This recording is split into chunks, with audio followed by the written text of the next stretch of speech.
नमस्कार, उत्तर प्रदेश टाइम्स देख रहे हैं आप। आपके साथ मैं हूं स्वाति सिंह। आइए नजर डालते हैं 7 बजे की 7 बड़ी खबरों पर।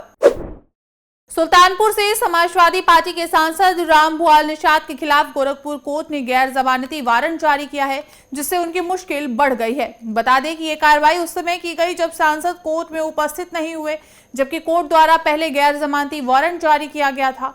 ये वारंट बढ़लगंज क्षेत्र के दवनाडीह निवासी और सुल्तानपुर से सपा सांसद रामभुआल निषाद के खिलाफ था। बता दें कि अपर मुख्य न्यायिक मजिस्ट्रेट विशेष न्यायाधीश एमपी एमएलए ज्ञानेंद्र कुमार ने इस मामले में धारा 82 दंड प्रक्रिया संहिता की कार्रवाई की है। उन्होंने एसएचओ बढ़लगंज को आदेश दिया है कि वो गैर जमानती वारंट और धारा 82 की तामीला करके 10 जनवरी को रिपोर्ट कोर्ट के सामने प्रस्तुत करें।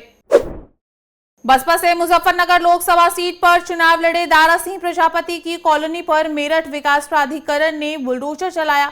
भावनपुर क्षेत्र में किला रोड पर दारा सिंह प्रजापति की कॉलोनी है। इसमें अवैध रूप से फ्लैट बनाए जा रहे थे, उसे बुलडोजर से तोड़ दिया गया। दारा सिंह ने पूर्व केंद्रीय मंत्री राजीव बलियान पर आरोप लगाया कि उनके ही इशारे पर कार्रवाई हो रही है। इससे संबंधित एक वीडियो प्रसारित हुआ, जिसमें दारा सिंह मेडा टीम के आगे हाथ जोड़ते दिखाई दे रहे हैं और बलियान को चेतावनी दे रहे हैं। उन्होंने कहा कि कार्रवाई के विरोध में कलेक्ट्रेट पर धरना देंगे। दारा सिंह बसपा नेता हैं और प्रजापति समाज के संगठन के भी राष्ट्रीय पदाधिकारी हैं। इस बार लोकसभा चुनाव में उन्हें मुजफ्फरनगर सीट से बसपा ने टिकट दिया था। लखनऊ शाइन सिटी की संपत्तियों को नीलाम करने की तैयारी प्रवर्तन निदेशालय ने कर ली है। ये कार्रवाई निवेशकों की गाढ़ी कमाई लूटकर दुबई भागने वाले राशिद नसीम के खिलाफ की जा रही है। राशिद नसीम को पहले विदेश मंत्रालय के माध्यम से नोटिस भेजा गया था, लेकिन वो 9 दिसंबर को कोर्ट में पेश नहीं हुए। इसके बाद अब शाइन सिटी की संपत्तियों की नीलामी की तैयारी की जा रही है। अब शाइन सिटी के संचालक और सहयोगियों की संपत्तियां जब्त की जाएंगी। वहीं नीलामी के जरिए निवेशकों का पैसा वापस करने की भी तैयारी की जा रही है। प्रवर्तन निदेशालय विशेष कोच के माध्यम से ये नीलामी प्रक्रिया करेगा। राशिद नसीम के खिलाफ आर्थिक अपराधी अधिनियम के तहत मुकदमा दर्ज है और प्रवर्तन निदेशालय मनी लॉन्ड्रिंग एक्ट के तहत मामले की जांच कर रहा है। बता दें कि शाइन सिटी और सहयोगियों की करीब 263 करोड़ 55 लाख की संपत्तियां पहले ही जब्त की जा चुकी है। हाईकोर्ट के निर्देश पर ईओडब्ल्यू और ईडी मिलकर घोटाले की जांच कर रहे हैं। रामपुर जिले के इसवार में हिंदू संगठनों ने बांग्लादेश में हिंदुओं पर अत्याचार के खिलाफ विरोध प्रदर्शन किया। तमाम हिंदू संगठनों के नेताओं ने जमकर नारेबाजी कर अपना आक्रोश जताया। भारतीय जनता पार्टी के नेता दिलीप अरोड़ा ने कहा कि बांग्लादेश में लगातार हिंदुओं पर जुल्म हो रहा है। अब समय आ गया है कि भारत सरकार इस पर तुरंत एक्शन ले। इसके बाद एसडीएम को ज्ञापन देकर कार्रवाई की मांग की गई। ज्ञापन देते समय स्वार नगर के तमाम हिंदू, भारतीय जनता पार्टी, विश्व हिंदू परिषद, बजरंग दल सहित तमाम संगठन के पदाधिकारी मौजूद रहे। और उत्तर प्रदेश में बिजली के निजीकरण की तैयारी को लेकर समाजवादी पार्टी ने भारतीय जनता पार्टी और प्रदेश की योगी आदित्यनाथ सरकार पर निशाना साधा है। उन्होंने आरोप लगाया है कि बीजेपी पहले बिजली का निजीकरण करेगी और फिर बिजली की कीमतों में बढ़ोतरी की जाएगी, जिसका सीधा असर आम लोगों पर पड़ेगा और भाजपा पीछे के दरवाजे से बिजली कंपनियों से हिस्सेदारी लेगी।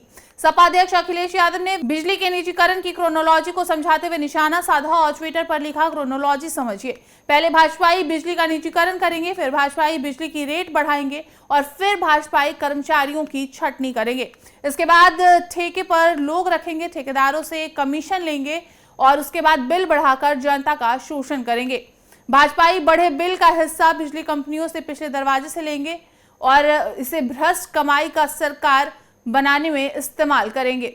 भाजपाई सरकार बनाकर जनता की जेब खाली करने का यही कुचक्र किसी और रूप में दोहराएंगे। अखिलेश यादव ने आगे लिखा कि क्या पता इसके बाद पानी के निजीकरण का नंबर आ जाए। भाजपाइयों को कर्मचारियों और आम जनता के गुस्से और आक्रोश का भी डर है, क्योंकि ये चुनाव वोट से नहीं खोट से जीतते हैं। जहां जनता सजग होती है और प्रशासन ईमानदार होता है, वहां भाजपा वाले हार जाते हैं।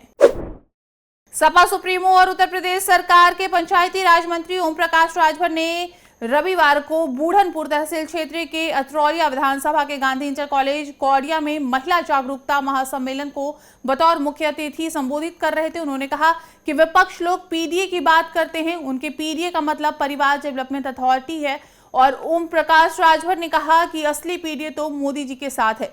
हम हैं, केशव प्रसाद मौर्य हैं, अनुप्रिया पटेल हैं, यानी सब लोग हैं। उन्होंने कहा कि जब लोग सत्ता में होते हैं तो पिछड़ा, दलित और अल्पसंख्यक याद नहीं आता। कांग्रेस यूपी में 50 साल और देश में 60 साल सत्ता में रही, उसने कभी इस समाज की बात नहीं की। आज जब वो सत्ता में नहीं है तो राहुल गांधी कह रहे हैं कि पिछड़ा, दलित और अल्पसंख्यक के साथ अन्याय हो रहा है। हमें तो नहीं लगता कि इस सरकार में किसी भी तबके के साथ अन्याय हो रहा है। उन्होंने कहा कि लोग आजमगढ़ को सपा का गढ़ कहते हैं। आगामी चुनाव में हम सपा के इस गढ़ को गढ़ ही बनाने का काम करेंगे। और इलाहाबाद हाई कोर्ट के जज जस्टिस शेखर कुमार यादव रविवार को प्रयागराज में विश्व हिंदू परिषद की लीगल सेल के एक कार्यक्रम में पहुंचे और विवादित बयान दे डाला। जस्टिस शेखर ने कहा कि मुझे ये कहने में कोई गुरेज नहीं है कि हिंदुस्तान बहुसंख्यकों की इच्छा के हिसाब से चलेगा।